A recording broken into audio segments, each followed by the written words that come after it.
Hello and welcome to Rose Ed, and it's finally au revoir to Ollie.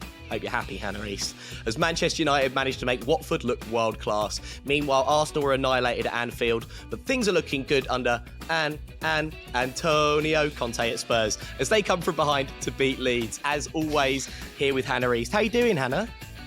Well, I'm still alive. I haven't left my bedroom since we did the podcast last week. Like, genuinely, I've been so ill. I want to start the podcast on a positive. I've been so poorly. COVID's no joke.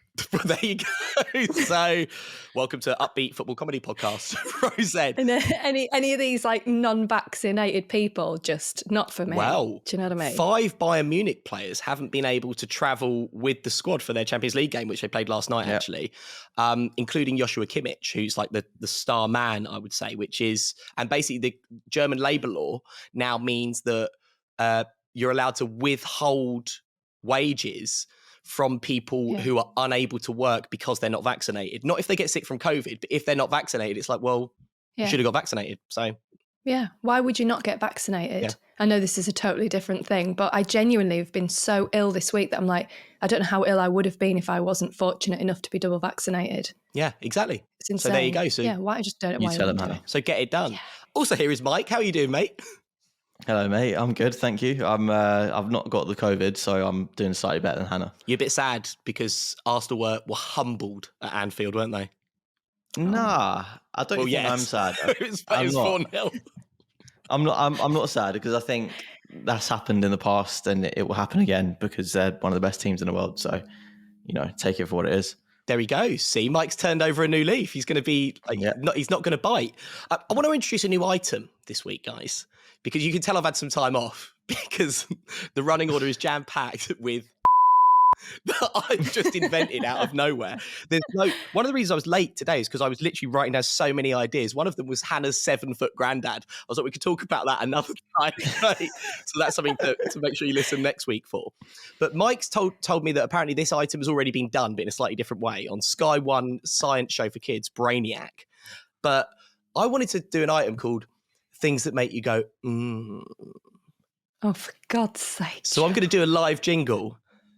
It's time for things that make you go, Oh, that literally makes me feel sick. I feel so awkward looking at you when you make a sex noise. He used to do this on national radio as well. He forced me to, with intimidation and bribery, to make a jingle of him doing similar things to like a Marvin Gaye track. Well, the item then was, or the jingle was, it's time for transfer tidbits. Oh my God. Tasty. And then we do some transfer news. It's weird that station went under with golden content like that. Things that make you go, It's basically stuff that you enjoyed this weekend. It can be from the world of football. It can be from your personal life, right? So, I mean, I'm just going to go first. And I would like to say Rodri's goal for Manchester City, Mike. I love a rocket.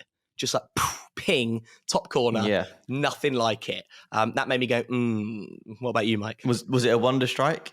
It's not like Eric Dyer's? It's not a wonder goal. It's definitely not a wonder goal because it was like you do see that quite a lot. Victor Wanyama scored one away at Anfield to make it 2-2 a couple of years ago in a classic game between Tottenham and Liverpool. Classic. Absolute classic. What a classic now. But you do see that quite a lot. There's a prominent football pundit who calls it a thunder bastard, which I quite like. I do love it. It's a screamer, isn't it? It's a screamer is anything that makes you go, as it hits the back of the net, you go, Yeah. You just let it. Joe, are you okay today? I'm excited to see you both. Not because you've been up all night banging. Good. Hi. You're welcome. So Mike, what made you go this weekend?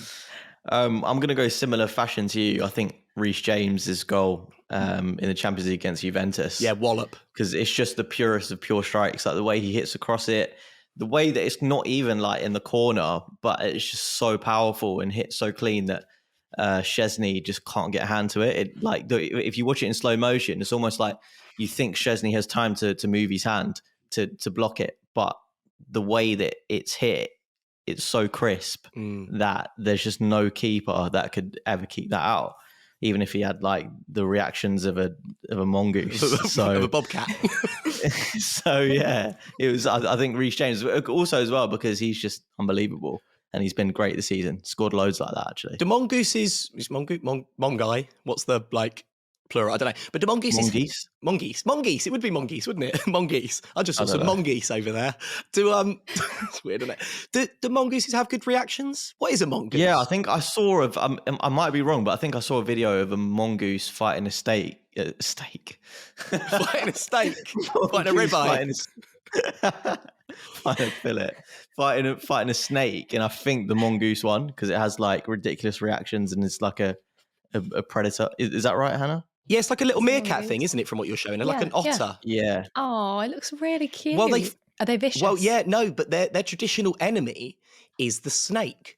So Rudyard Kipling wrote a short story about mongoose fighting snakes.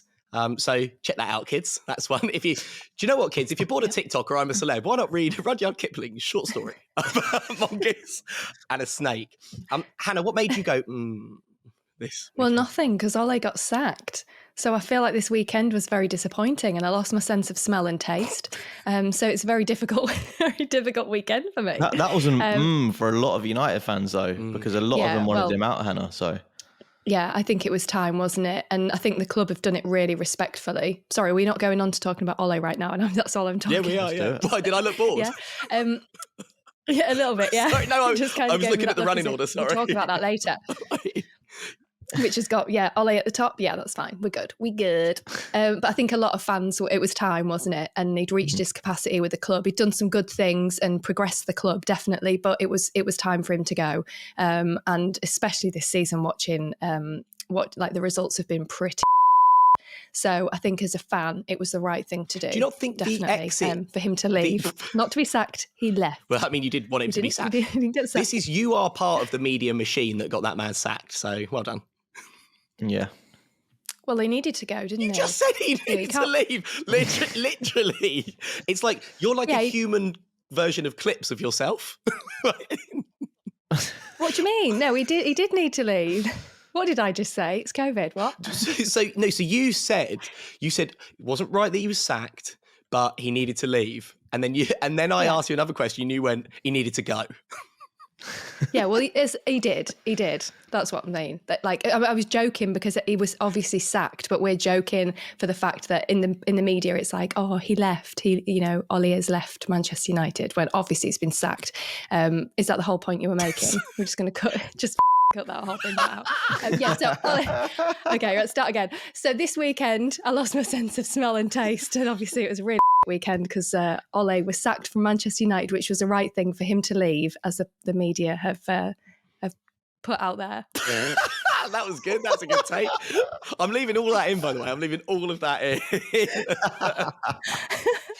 I've got such a COVID hangover. Do you think it's a bit weird that he did that exit interview, though? That's a bit like splitting up with someone and then meeting up for a drink to chat about it afterwards. It's just No, he's answering questions for fans, and I think it was a really, really tastefully done, and it was really him showing his respect for the club. He's not just a manager that's come in to the club and has never been affiliated with Manchester United before. His life has been about the club, and as a fan and somebody that's watched his journey, I was really I had so much more respect for him for doing that. You could see the emotion in his face. Piss off, Joe.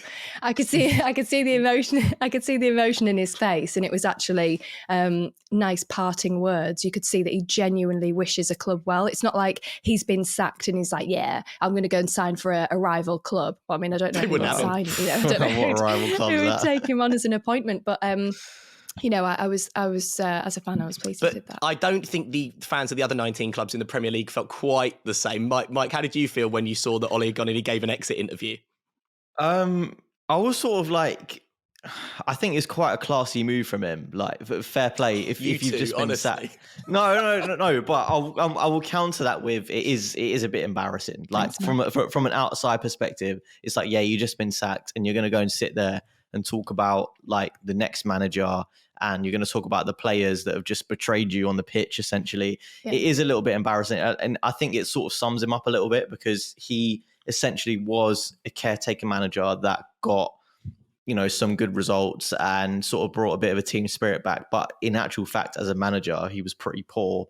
And I think it was just that thing where it's like right place, right time, ushering in a new sort of squad. And he's done that. But similar to Frank Lampard, when the stakes got higher, i.e. they brought in like proper like world-class talent that needs to be maximized, like Jadon Sancho, Ronaldo, etc. He wasn't quite there. So it is a little bit like, all right, it sort of sums up his tenure a little bit. He was I don't want to say he was a cheerleader, but he was sort of like a manager you just put in charge to oversee a certain time, and you felt like eventually it was going to happen where they were going to appoint someone that was like an elite manager. So I really like Ollie. Like, I think, to be fair, he's completely like sacrificed himself for that club because he loves it so much, and it was what they needed at the time. But now they need to move on. Didn't you say he got £7.5 million as well, Hannah? Yeah, well, that's what I read. It's like 7.5, like similar to Steve Bruce leaving Newcastle. Yeah, I'd do an exit interview for that. It's like, how are you feeling? Yeah. No, not 7.5. That for his contract to leave. Yeah, to buy him out of his contract. Yeah, this is. Yeah, quality. Not for the interview. No, but that's what. Yeah, not for the interview. But that's what I mean. No, that's. I'd do an interview like with no. I don't think it was dependent on him doing the interview. No, but what I'm saying is, when they go, "How are you feeling?" in the interview, I'd be like, "I've just been on NatWest app, and I feel I'm absolutely buzzing, mate." Like. Monza's on fire, I'll say whatever you like. Imagine it just comes in as like one transaction. Yeah. Dominoes all around. He's like, no, I hated it. Right, I'm going on holiday. Imagine how much hoosh cream he could buy with that. Oh, literally. His Willie will be like, it'd be like an action man down there. Smooth. Ollie's got some interesting stats, though, and I wonder if, like, we've been a little bit harsh on him, right? So he won 91 of his 100. Who's been harsh on him? And you at times, to be fair. I think Mike's actually the only one who hasn't really gone at him that. Yeah, probably. I think so. So he won 91 of his 168 matches in charge of Manchester United across 5 different competitions. But more than 20% of all of Manchester United's home defeats in the Premier League have come under Ole Gunnar Solskjaer. And I think, like Mike, I don't know what you think, I think that's what did for him in the end. He had this amazing away record, but the home record absolutely stank. And that's obviously where the fans who set the agenda and then go on social media and say stuff are going to see the game. The thing is, I think there's such like a disparity between fans in the stadium and fans on social media. So I heard, apparently he was, I didn't watch the game, but apparently he was booed by a section of fans after the Watford defeat. But then I heard someone else say, which I don't know if this is true, but I heard someone say, literally, it was a few people and it was like hammed up as like a section or a group. So really, if you're looking at it, like the actual fans in the stadium, I don't think many of them turned against him. I think they probably thought it was the end of his tenure and he'd come to the end. But the abuse and sort of like criticism on social media makes you think that the whole fan base was just like, Ollie out, Ollie doesn't know what he's doing, Ollie's useless. But actually that's such a microcosm of the actual entire thing. And it's like, it's so weird because if we judge everything by social media, we would just think like the world is on fire and everything's awful, but it's not true. And would they be booing Ole, or would they be potentially booing the players? Like David De Gea's interview on the weekend was kind of like, it was embarrassing. It was embarrassing. I don't know what to say. But it's like players also have to take accountability for that, because ultimately it lies with Ole, the manager. However, watching that performance and the performances so far over the last few weeks that have been terrible, it's like, the players have turned, the players have given up, and maybe the fans were actually booing, probably not agreeing with some decisions that Ole's made, but ultimately the responsibility does also have to lie with the performance of the players and how much that it's just been terrible. Well, David De Gea is golden, isn't he? Because he's been exceptional. Brilliant again against Villarreal last night. And also he said, we don't know what to do with the ball, which isn't his department. So he was like, look, I'm smashing it. These pricks. No other player would say that, because then you're blaming yourself. Like if that was like like Bruno Fernandes are going to say we didn't know what to do with the ball, because then it's him. He's indicting himself. Yeah, so. I don't know. It comes to me and I'm just like, what the fuck is that thing? I'm like, sorry, what do we do with this? That is such a cop out though. Like these players have to take responsibility as well. I agree with Hannah there. And I don't really agree with Roy Keane much, but what he said about United players being bluffers and getting managers sacked. He said it back after Mourinho. He was like, the players got Mourinho sacked, they're going to get Ollie sacked as well. And I think they have. Yeah. Well, it's interesting because on the Bruno Fernandes thing, so when Ollie was getting booed by that small section of fans, Fernandes went over and went, no, blame us. And I've seen quite a lot of cynical people in the media be like, that was just a blag, like a PR thing from him. I don't think it was, because I don't think like he's that kind of Machiavellian to plan that. But it's interesting because I certainly felt like watching that Watford game, Watford looked like, I mean, playing like 1970s Brazil. Like literally they were just annihilating United. But United were appalling as well. Like some of the defending was just like that penalty that was given away. Fernandes sliced it. McTominay brings him down. Maguire's second yellow card. It was just comical. And that's players that have totally lost focus and discipline. And that is time for a new manager because they're just not listening. It's like hungover Sunday league players, isn't it? Where you can't control your emotion, you're frustrated, and they just seem so dejected and so like drained from the whole thing that none of them there's no leader on the pitch, and that's what they need. They need that from a manager, and the players need to step up. We've got so many big name players, but they just don't, they haven't gelled together, and they don't seem to, their formation just isn't working together. And hopefully that's what we'll get from another manager that will come in who will have that authority and have that experience and be able to handle the egos that are in the team. And then hopefully we'll see another side to the performances. Well, let's talk about the manager because there's quite a weird dynamic going on at the moment. So Michael Carrick is in charge as an interim coach. Yeah. He's the interim coach waiting for the next interim coach who's going to take it to the end of the season. Then you'll have a new manager. That's what I understand is the plan at the moment. So read today that Ernesto Valverde, former Barcelona manager, is being approached, as has Laurent Blanc, is one of the names in the ring as well. He's obviously a bit weird, Laurent Blanc, but like he does have a connection with the club. Steve Bruce as well. Roy Keane, which that is, I'd love Steve Bruce, right? But I think Roy Keane would be my dream because the way that Ole like sort of struggled a bit with the media attention, Keane would just like really, he'd double down and go full psycho. And it like, would Scholesy keep having such a pop at United if Psycho Roy Keane was the man in the dugout? Is it the right thing for such a big club? Is it the right thing to get ex-players to come in management? Because you have, I think it would be better to get somebody that has got more credentials, a bigger name to deal with the likes of, for example, Ronaldo. So somebody needs to come in, not a former player, not somebody that's played with him before. Like that just... For me, not literally, obviously. And I was thinking, you're right, Cristiano, you're doing your Legos. Yes.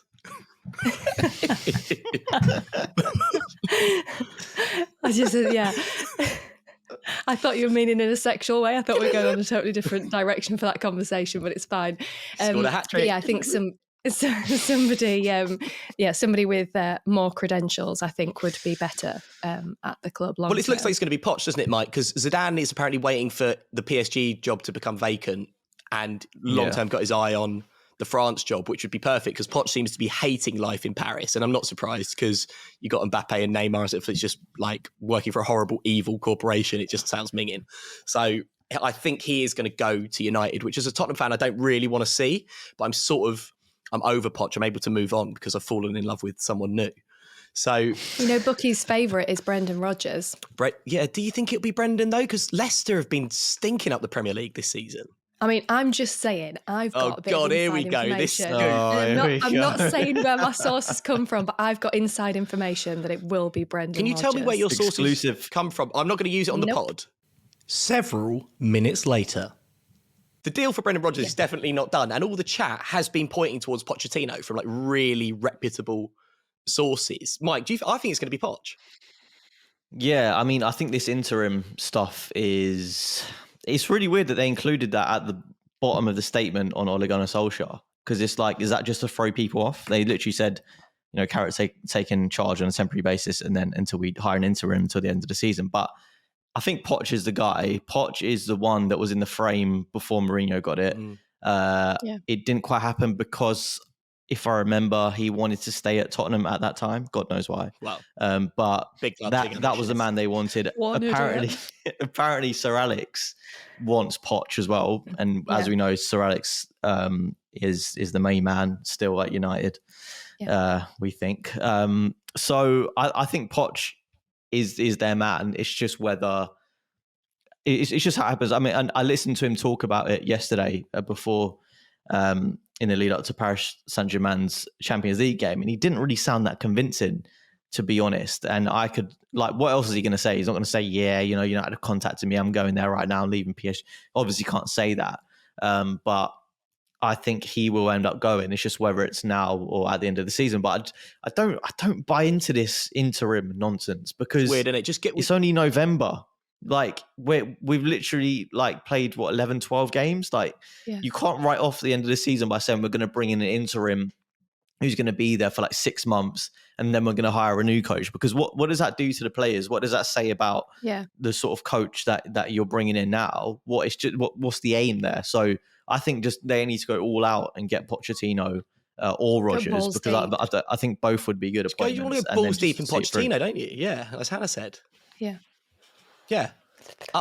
Just get in there, up to the knuckle. Well, you do, Joe. But he's like your hero. What Joe did last night. But as a fan, right, I'm thinking, I've only got a finite time on this earth. I don't want to waste some of my precious life away with interim managers. I want to see progress at my football club. Speaking of a football club that's not making progress, let's move on to Arsenal. Humbled. I think that's harsh, Joe. Humbled. Look, at the end of the day, like Liverpool are. At the end of the day, Liverpool are one of the best teams in the world, and we were humbled. But I think you can eat a slice of that humble pie and take it, and just understand that you're nowhere near Liverpool's level. Liverpool, Klopp has been in charge for 5 years. They've played exactly the same way for the past 5 years, and that's a team that is obviously together, and they've won like the biggest trophies that there is to win in football. So at the end of the day, you have to understand where we are and where they are. We're very early into this sort of project. And I know that sounds like shop talk, but it's really not, because I think after the first 3 games of the season, everyone wanted Arteta out. Everyone thought he was going to be the first manager to be sacked. We just got smacked 5-0 by Man City. But we've turned it around. I think we went 8 games unbeaten in the league to go 10 overall, to go within 2 points to Liverpool. And right now, if you look at the table, we're not even that far behind them. I think obviously the litmus test is going to be when we play the likes of Man United, Tottenham, and I think we've got a few other tough games coming up around the corner, and those sorts of games where you can judge it. But I'm not worried about Arsenal, if that's what you're inferring. I'm not going to start saying Arteta. I'm not going to start singing songs about my manager for him then to be sacked a few weeks later like someone else on this show. So you won't get that from me. Hannah, did you see the touchline scuffle between Arteta and Klopp? Yes, so I did, yeah. Because Mikel Arteta was dressed a bit like a jazz poet. Or like it looked like a fight at the Christmas party between a teacher and a year 7. No, I was going to say between the art teacher and the PE teacher.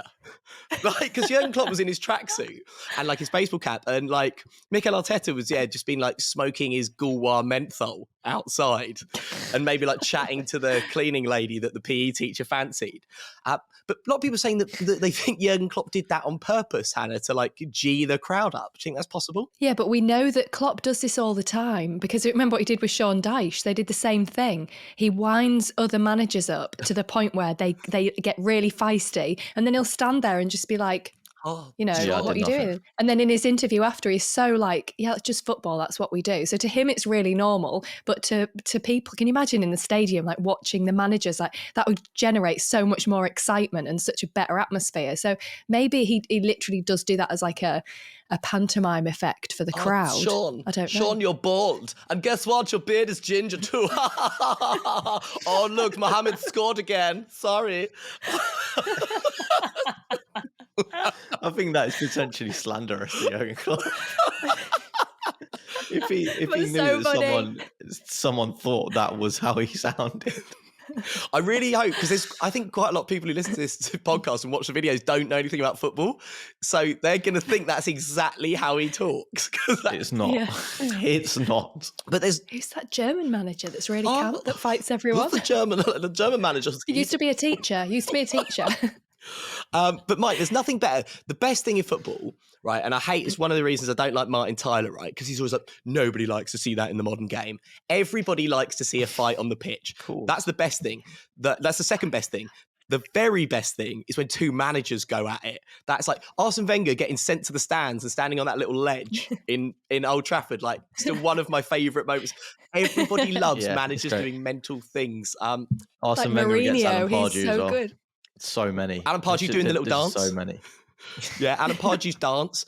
Phil Brown doing his team talk on the pitch at half time, when managers do something totally mental. And like Hannah, as you said, Jose Mourinho, right? And he's done another peak Mourinho thing this week, right? Because there's this guy they promoted from the under-19s, I think, at Roma, called Afina Jean, right? Now, this guy not too long ago was playing for a Ghanaian amateur side, gone to Roma, right? Being in the under-19s, Mourinho's promoted him.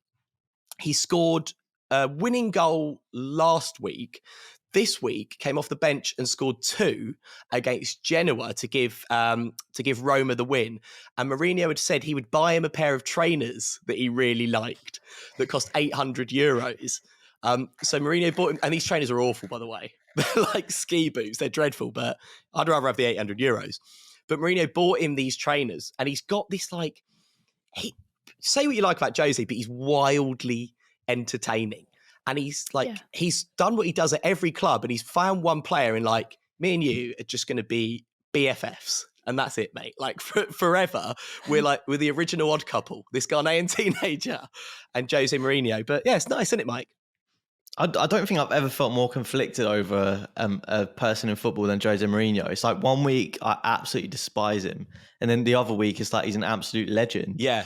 And I just can't make up my mind, because in a footballing sense, I feel like he's reached that point now where he's like one of the extinct dinosaurs of football, where he's like reached his limit. He just goes into a job, and then not long later he's been sacked. But then he does something like this every once in a while, and it's like, oh, you know what? I bet Jose behind the scenes is an absolute lad. Like he just absolutely is. And like I want to be that best friend of his, because I want to see what he's like, but behind the mask. I just feel like he's such a nice guy. Well, but we don't see it enough. He bought Sergio Reguilon a big ham. Oh, the ham for Christmas, didn't he? Because Sergio Reguilon couldn't go home for Christmas, so he bought him a traditional Spanish ham, which is like, honestly, this thing is like 3 foot long. And then Reguilon had to pose on Mourinho's Instagram with him while he gave him this giant joint of ham. Brilliant. Really awkward because he was vegan. And it's like, obviously it's your boss, you've got to do it, but it's like, what the f***? How am I getting... Was it like gold or something? Am I making that up? And it's real. There was something special about it, wasn't it? It was like thousands of pounds. Yeah, it's like a special Iberian ham that you had to have flown in. But then it's like... Oh, right, not Tesco values. Backpack special. Don't worry about it. It's taste the difference. So, there you go. One for me, one for you, Sergio. Lovely. But I heard a really, really good story about him, right? So... this is from someone who works in football, and I don't know if it's true, but I really want it to be. So Mourinho's cleaner when he was at Chelsea is a Bulgarian lady. And basically, like one day, I don't know what happened. She was like chatting to his wife or something. And apparently her son had been denied a visa to come into the UK and to kind of like gain entry into the UK to work. So what Jose Mourinho did, unbeknownst to her, was found out who he was and offered to be his visa sponsor. So obviously when Jose Mourinho sponsors your visa, then chances are the person's going to be a football fan. So you're like, definitely let him in. And it's like, oh no, but that's how it works, Joe. He is actually a member of a far right extremist group. Yeah, but just Jose, isn't it? It's like, yeah, but he keeps. Jose's got loads of ham for him. He keeps getting his knob out in the park. Yeah, but it's Jose. So what are you gonna do? He probably didn't get his knob out in the park. That is slanderous. Sorry, I can't really say that. But Trent Alexander-Arnold, Mike, has provided 38 Premier League assists since the start of the 2018-19 season. He's amazing. Reece James is amazing. How do we get him into the same England team? We don't. Right, good. I think. There we go. No, so I was actually thinking about this yesterday. I was talking to a mate about I was talking to a mate about England and stuff, and I just think that Reece James is at the moment a level above Trent, because he's the whole package. I think Trent is like exceptional going forward. Obviously, is like a bit like mini David Beckham playing at right back, essentially. But I think Reece James is just like everything. Like he potentially could go on to become like a world class like right back. Like, I was gonna go really far and say like all-time great, but that was way too He's far. amazing. He's a but I think fantastic he's got huge potential because he's the whole package. Like, he's scored so many goals this season, but he's also a great defender. He can play centre back as well. He's played there a few times. He's strong. He's fast. He's technically unbelievable. So I think he's just in a different category to Trent at the moment. So I think if you're England, get rid of this back three nonsense. We don't want to see this back three crap anymore. So just go to a back four. Put James there because he can do both sides of the game, and then just get more midfielders in. Like, I feel sorry for Trent because he's a great player, but he's great for Liverpool because their whole system is built around the fullbacks creating everything. Yeah. Like their front three, their midfield is not like the archetypal creative like force. So that they use their fullbacks, which means the system's created for him. Yeah. So that's why he probably doesn't get into the England team. So I don't think it's really a debate as much as I love Trent. I was going to argue Trent's case, but Mike's really convinced me, Hannah. That's really very eloquent. It's really weird. I felt like I was on a different podcast because it all made sense. Oh my God, yeah. So articulate and correct. I didn't even touch my nipples because I was really listening. We're both like... Oh. He just said a really long word in there as well. I don't know what it was. Quick, Hannah, talk about fingering Ronaldo again. Whoa. Yeah. Did we talk about that? I missed that. Well, we talked about sex, but I've sort of gone... And I said I'd let Ronaldo play with me when we talked about playing, didn't we? Yeah. Did I say that? That is why you're separated from Andy in the house. You said other people. That's why Andy's locked you in a room. Yeah, I don't have COVID. Yeah. He's just locked me in a room. Take a week and calm down. I've been here for a week. Right, it's finally time for the big story, the moment that I know Mike certainly has been waiting for, and I'd imagine Hannah as well.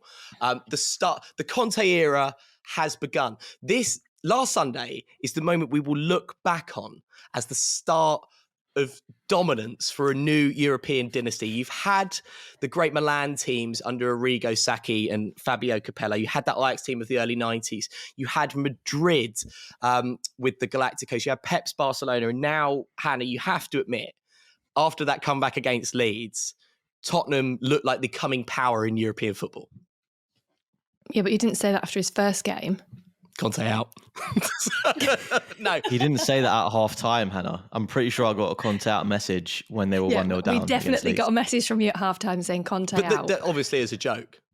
Was it? Yeah. No, but I do say this to troll you too. But I mean, I think that's where, like, on a serious note, like, the good managers earn their money is when you don't play well in the first half. Tactically, you've got it wrong. Leeds were fantastic, by the way. I did think, like, it wasn't Spurs being bad. Leeds were brilliant on Sunday because I did watch. I thought we can't get hold of the ball here. But the fact of the matter is, they got a lot of injuries. No Rafinha, no. I'll say Bampton. Debbie Bampton used to play up front for Doncaster Bells in the 90s against my auntie, who played centre back for Croydon Ladies, won the double. Not a big deal. What? Do you know this, Mike? My auntie played for England. Did she? That's so She's in the football museum. Yeah. Like, I went to the football museum What she is? all day. She's just there. She's like me in this room. She's just there at the football museum. She hasn't moved. She said, Joe, when they asked me to be in the football museum, I didn't know it was going to be like this. It's a nightmare. Yeah, she's in a cage. Like Night at the Museum. Like an episode of You. Yeah. Have a nice Christmas, Auntie Brenda. I'll see you in January. There's a turkey sandwich. Yeah, eat that. Put it through the little letterbox. Yeah. But no, I went to the football museum in Manchester quite recently, and I told the bloke, like one of the security guys, I was like, "Oh, do you know where Brenda Sempari's exhibit is? Because she is my auntie." And he's like, all right, mate, like, yeah, I'm a proper mank. And he was like, radioed up. He's like, Dave, yeah, like, got a lad coming up to see you, yeah. Brenda Sempari's his auntie, so can you show him around, yeah? And he was like, all right, mate, yeah. So set me up. And he looked quite like classic kind of like grumpy mank, but did something really nice. Set me up, right? Next bloke gets me, shows me like the exhibit, talks through the whole exhibit. Next thing I know, I get a tap on the shoulder. It's the managing director and the head of PR. Before you can say your auntie. Your auntie, just coming out of the cage. I've been waiting for you. Trapped against the glass. She's just like gnawing you because she's not like eating a morsel in the last week. Joe, they won't let me out. Shut up, you love it. Because we're all Northern. But yeah, like, and they were like, oh, it's a real honour to have Brenda Sempari here. It's lovely to have her. So yes, she's in the football museum. So wow, there you go. You don't. That's really cool. Yeah. And I've ended up like this. Family are very, very proud. But yeah, Spurs won, and Conte turned it around at halftime. Tottenham were much better in the second half, really aggressive. Fullbacks got high, pressed them, and Hannah, that's where good managers earn their corn, isn't it? As people say, like when. Well, let's just give it a few more games till you settle in. But it was, before we start with this, because I'm obviously bitter. I wouldn't have wanted Conte at United anyway, Lies. but I'm just saying. Hey, don't like him anyway. So. Yeah, well, I don't think he would have been the right fit for United. But yeah, because you're so irritating when Spurs win a game, I'm purposely never going to say anything complimentary. So yes, they brought it back, but the first is that a sign of a good manager that can play not so well in the first half and bring it back in the second, or would you want that consistency like Liverpool potentially? Well, yes, obviously you would like to win every half. All right, just saying, because you just said that's a sign of a good manager. No. Yeah, but it's a sign that you got it wrong, right? It is, of course it is, absolutely. Yeah. But it's one of the signs of a good manager is to be able to make tactical adjustments within the game and outthink the opposition manager. Mike, I mean, you can't deny that. Yeah, I mean, I remember Conte famously did that. I remember, I think when he was at Chelsea, we like battered them 3-0 or something, and that was actually what caused him to change system to a back three, and then they went on and won the league with Chelsea. They won 15 games in a row, didn't they? And Tottenham got 86 points that year and didn't win the league. So yeah, unlucky, mate.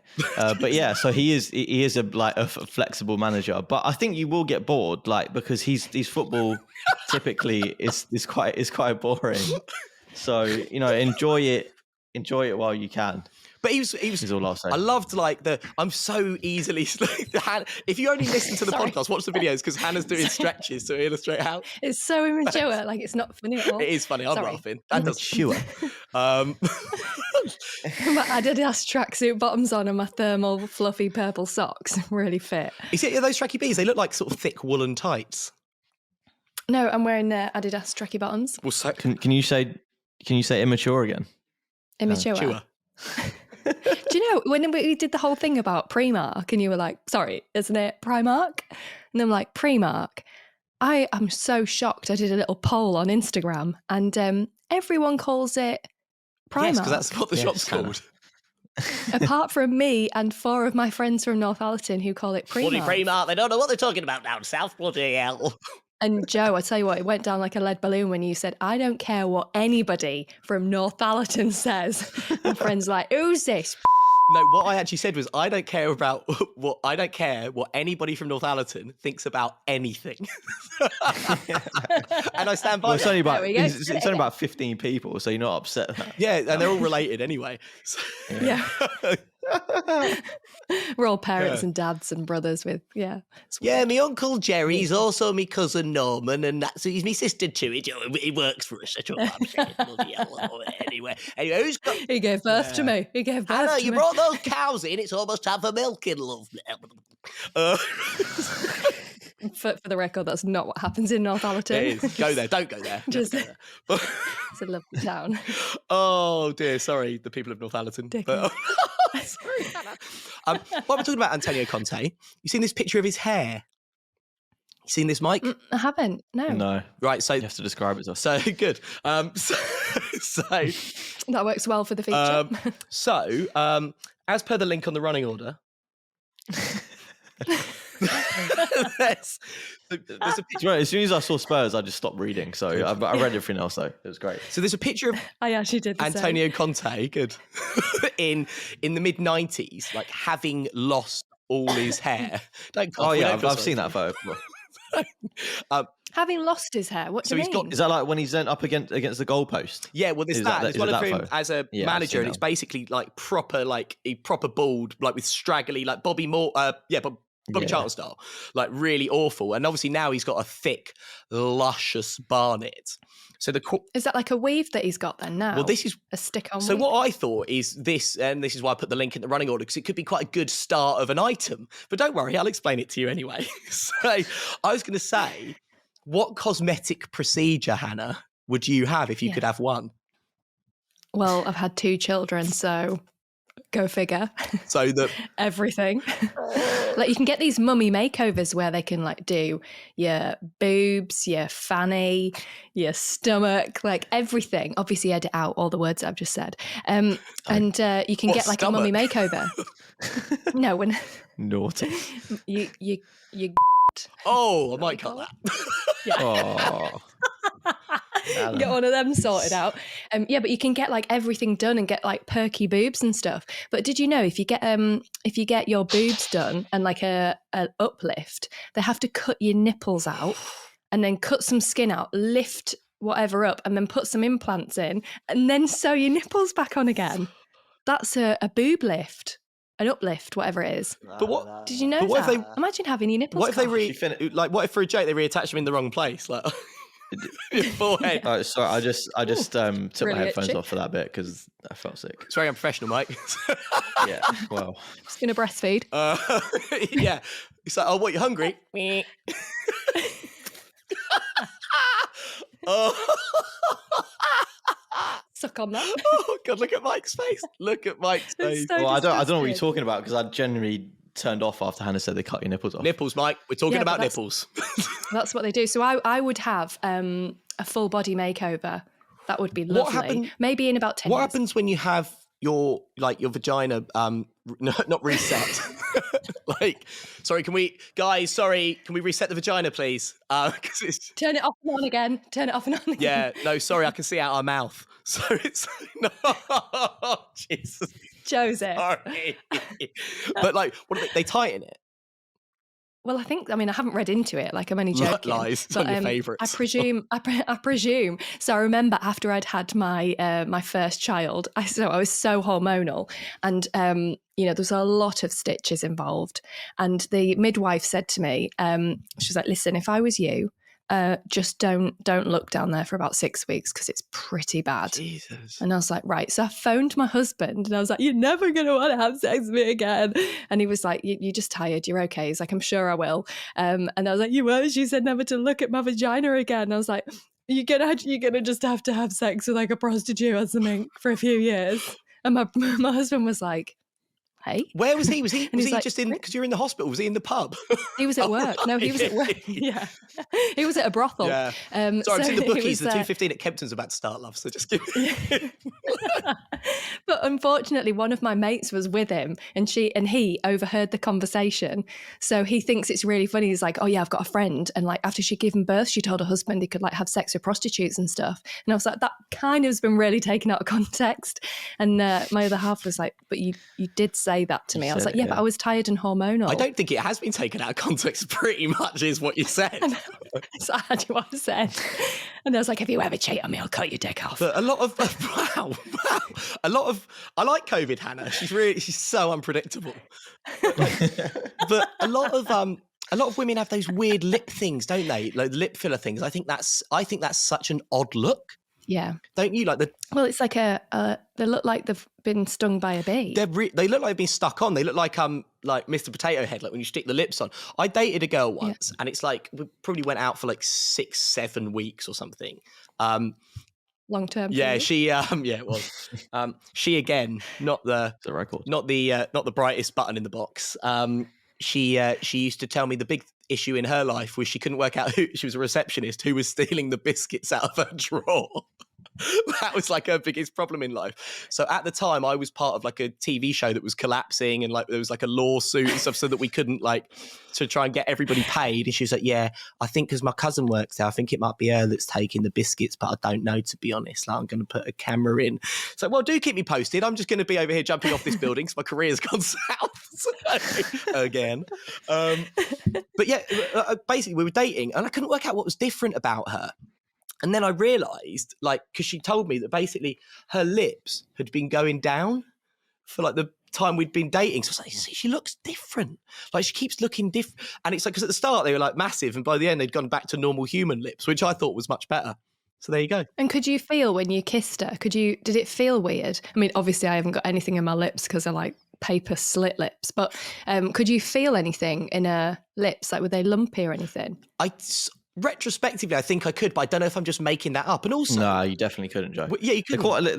They're quite well done, aren't they? Like, you'd be surprised at how many girls get them. Like, it's especially hello, my sort of age player. group. Like, you guys are probably a bit too senior for it, but my sort of age group. Yeah, Hannah, in our day, of course, I mean, we were just worried about the Germans dropping. If our Tamagotchi was going to die. You were worried about the plague, weren't you? Yeah. Great Fire of London. Hannah was drawing lines in charcoal up the back of her legs so the American GIs would think she had nylons on. They saw her. That's what people used to do. It's very specific. Yeah, me and Hannah were just, what are we going to do, Hannah? I don't have anything left in my ration book. I can't get any butter this week. Mike's like, yeah, because the girls with their lip fillers. Yeah. Totally different era. Totally different. Oh, that Dame Vera Lynn, she's a beauty. Surely guys, though, I reckon there's a lot of footballers and a lot of guys that have like Botox and stuff like that in their face now. Guys like groom a lot more than girls. But I hate it. Yeah, like Joe. No, I moisturise and all that stuff. But honestly, I'd never get anything cosmetic done because it's like, don't know, it's just your face, and it. Don't worry about it. Be happy with who you are. Like, it's just kind of, it's a nice message, isn't it? But like, Turn into a self-help podcast. no, but Love yourself. can I just say, anybody who wants self-help would not have got 52 minutes in. Because there's been so much bollocks. But like, skip forward to 52 minutes if you actually want something helpful. But like, that's the big lips, the Love Island look, the big lips, and like the plastic surgery and stuff, and like the Botox. I don't think, and everyone would be like, oh, she's so fit. And I'd be like, and all the blokes on like Love Island, whatever, would be like, she's really fit. I'd be like, she looks so odd.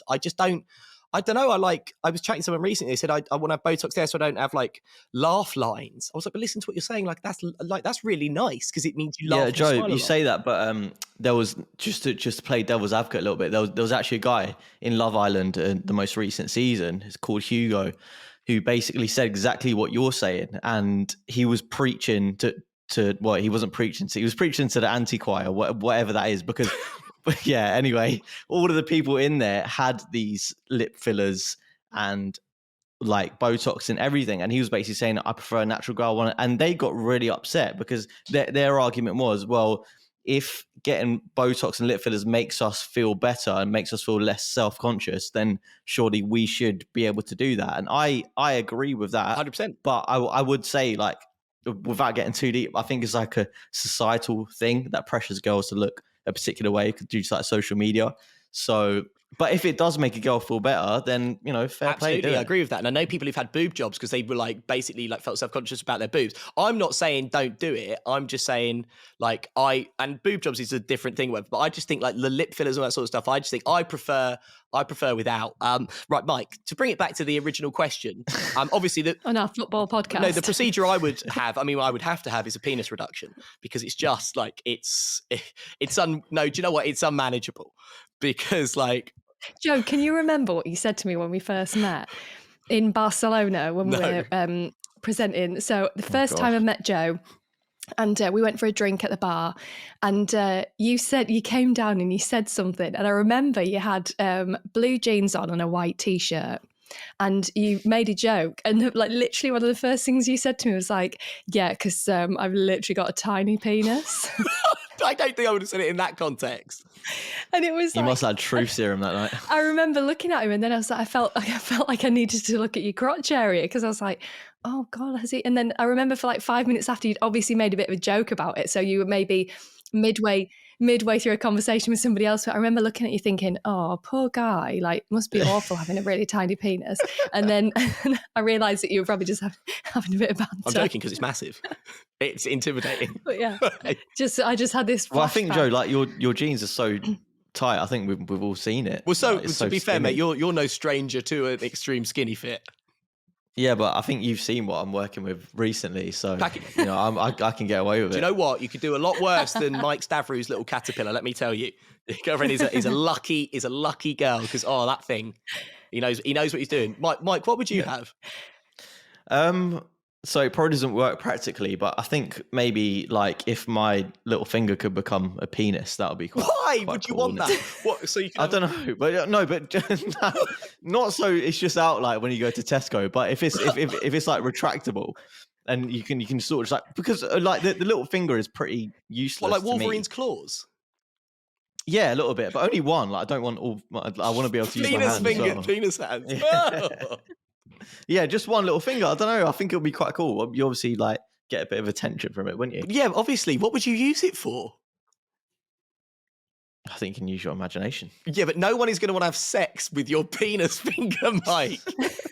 Especially your little finger. I thought you might have gone for a bigger finger. No, but than obviously that. it's going to be this like hypothetical, but it's going to be like quite chody. 6-incher. But it's like it's obviously like retractable, so it's not going to be there all the time. Can it get hard? So sometimes it's just because obviously it would just be flopping about most of the time, and then sometimes when it comes out, it is like it is like Wolverine's claws in the sense that when it comes out, like it's ready to go.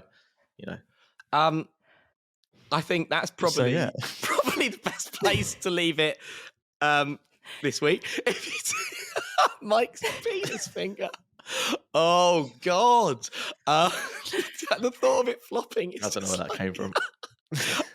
If you do want to get in touch with the show on TikTok, it's Rosehead Pod, and thank you very much because we got over 100,000 views on TikTok in the last month. So thank you very much. And well done, Hannah, who's been running it as well. So well done, Hannah. I'm happy to admit that I run it now. Do you remember when Hannah. I used to get all the hate? We've turned the notifications off, but when I used to get all the hate and it's like, oh, and you used to be like, well, it's not me that's running it, it's Hannah. And now I'm happy to say Hannah now runs it because you can't comment. But we might turn the comments back on and then it'll ruin our lives and we'll turn them off breakdown. Again. Yeah. But yeah, Rosehead Pod on TikTok and Instagram. We're also on Facebook. You can find us there. We're on YouTube and it's Rosehead Soccer on Twitter. Thank you very much, Hannah. Thank you. Thanks, Mike. I just have one more thing to add, by the way, just to boast a little bit. So me and Hannah made a Rosehead fantasy football, which no one joined other than me and Hannah. Well, because I asked you two to do a promo for it, and it was a disaster. Yeah. Oh my God, that true. was so but I just to boast, I'm actually top 5,000 in the world, and Hannah's doing rubbish. So you are genuinely, you are actually amazing at fantasy football. You said this to me this week, Hannah. I'm having the worst season I've ever had. I didn't change my team. Was it the week before? Like I've genuinely not been very good and I'm not doing very well. But you are actually insane. And your points compared to the 3 leagues that I'm in you would be top as well. Oh, You're like cheers, smashing it. Like Thank you. Absolutely smashing it. Well done. There you go. It's a nice moment to end the podcast. Bye. Cut. Right, yeah. So thank you very much, Hannah. Thank you. Cheers, Mike. Cheers. And we'll see you next time. Bye.